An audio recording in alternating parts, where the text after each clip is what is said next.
दोस्तों, महारथी कर्ण पांडवों के भाई थे, लेकिन फिर भी वो पांडवों से द्वेष करते थे। वो दुर्योधन का साथ देने की वजह से कुरुक्षेत्र युद्ध में अर्जुन के हाथों मारे गए थे।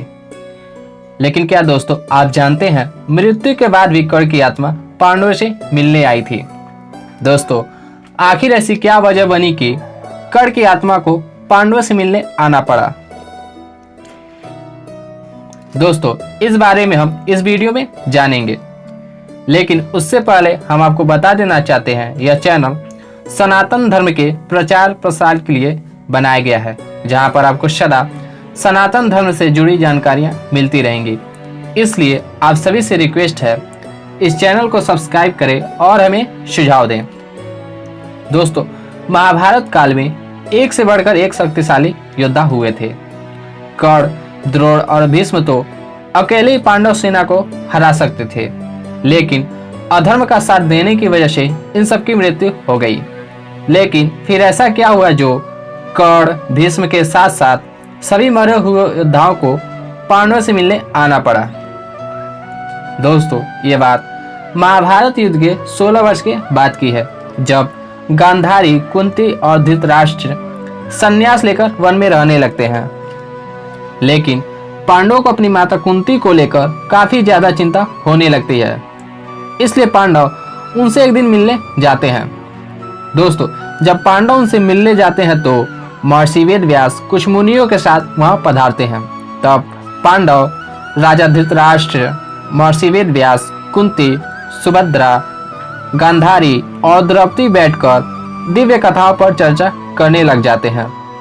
तभी महर्षि वेदव्यास धृतराष्ट्र से कहते हैं, महाराज, आपके हृदय में जो कहने की इच्छा हो रही है उसे मैं जानता हूँ। आप निरंतर अपने मरे हुए पुत्रों के शोक में जलते रहते हैं। दोस्तों, आगे महर्षि वेदव्यास कहते हैं, महाराज, गांधारी, कुंती और द्रौपदी के हृदय में जो दुख हमेशा बना रहता है वो भी मुझे पता है। श्री कृष्ण की बहन सुभद्रा अपने पुत्र अभिमन्यु के मारे जाने का जो दुख धारण करती हैं उसे भी मैं अनजान नहीं हूँ। मैं यह आपकी समस्या दूर करने ही आया हूँ। महाराज, बताइए आपको कौन सा वरदान प्रदान करूं? तब वेदव्यास जी से धृतराष्ट्र कहते हैं, कैसे दुर्योधन के मूर्खता के कारण सभी योद्धा मारे गए। दूसरे देश के राजा जो दुर्योधन की सहायता करने आए थे वो भी मृत्यु लोक को प्राप्त हो गए। धृतराष्ट्र की सारी बातें सुन वहां बैठे सभी को मरे हुए योद्धाओं की यादों से शोक होने लगा। दोस्तों, ये सारी बातें सुनकर तब गांधारी महर्षि वेदव्यास से कहती हैं, मुनिवर, मेरे पुत्रों को मरे 16 वर्ष बीत गए, लेकिन अभी भी राजा धृतराष्ट्र उनके शोक में विलाप करते हैं। मुनिवर, आप तो अपने तपोबल से दूसरे सृष्टि का भी निर्माण कर सकते हैं, तो एक बार राजा धृतराष्ट्र को उनके पुत्रों से मिलाना आपके लिए कौन सी बड़ी बात है? आगे गांधारी कहती हैं, द्रौपदी मुझे अपने सारे पुत्र वधुओं में सबसे अधिक प्रिय है। इस बेचारी के भाई, बंधु और पुत्र सभी मारे गए हैं, जिससे यह बहुत दुखी रहती है।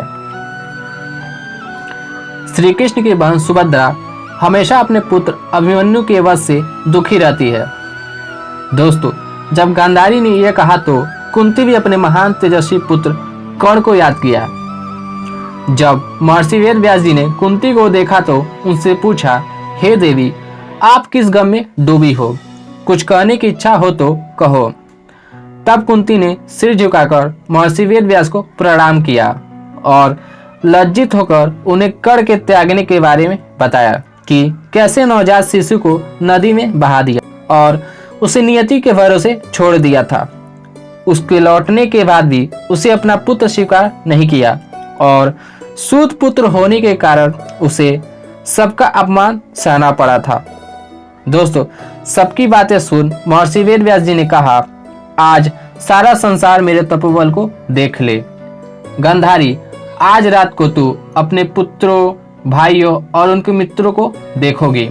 कुंती कर्ण को, सुभद्रा अभिमन्यु को और द्रौपदी अपने 5 पुत्रों को देखेगी। महर्षि वेदव्यास जी के वचन सुनकर सभी बहुत खुश हो गए। दोस्तों, जब रात होने को आई तो सब महर्षि वेदव्यास जी के बताए अनुसार नदी किनारे आ गए। इसके बाद महर्षि वेद व्यास जी जल में प्रवेश करके कौरवों और पांडव पक्ष के मरे हुए योद्धाओं का आवाहन किया। इसके बाद भीष्म, द्रोण आदि सारे राजा अपने सैनिक के साथ वहां प्रकट हो गए। पुत्रों और सैनिकों सहित विराट और द्रुपद जल से बाहर आए। द्रौपदी के 5 पुत्र अभिमन्यु और घटोत्कच ये सभी जल से प्रकट हो गए। दोस्तों इसके बाद कर्ण, दुर्योधन, शकुनी, धृतराष्ट्र के पुत्र दुर्योधन, दुशासन आदि भी जल से बाहर आए। भगदत्त, भूरिश्रवा, शल्य भाइयों सहित कर्ण के पुत्र वृषसेन भी जल से बाहर आए। दोस्तों इसके बाद राजकुमार लक्ष्मण, धृष्टद्युम्न के पुत्र शिखंडी के सभी पुत्र राक्षस अल्पायु भी जल से बाहर आ गए। आगे राजा बाली, भगदत्त और चेकितान और दूसरे भी बहुत से क्षत्रिय जल से बाहर आए।